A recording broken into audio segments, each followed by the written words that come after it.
Pope Francis in the Philippines 2015, hopes and expectations. Remember that the Pope, my gala, is many personality.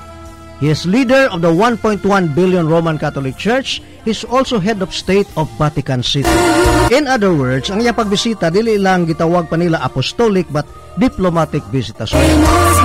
Unsa para nimo sa diyang imong nadunggan nga, oy, ang Santo Papa, pinakataas nga leader sa simbahang Romano Katoliko munis Pilipinas. Kay daghan nag-ingon may galang kani nindot kay ni kay ang mga isyu nga gusto natong maisgutan nga nabinbin sa daplin may gala posible nga maisgutan sa Santo Papa. Kunya ang Santo Papa noon may gala nga medyo may pagka-reformer sa daghan nga mga pronouncements niya. Gani doon na siya mga pamahayag may gala, may kalabutan sa pagtratar sa mga tao sa kalibutan, LGBT community, ang kining laing relihiyon, Islam, Buddhist ug uban pa. Na siya mga san in fact giintrahan niya may gala bisan pa ang may kalabutan sa science o religion. And even very pronounced usab ang iyang stand may kalabutan sa kawad honor poverty.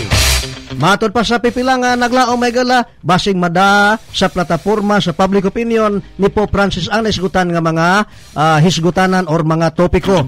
Kamo may gala, mangutan namin ninyo sa inyong expectation o sa inyong gilauman sa dihang moabot ang Santo Papa dinhi sa atong nasod sa Pilipinas.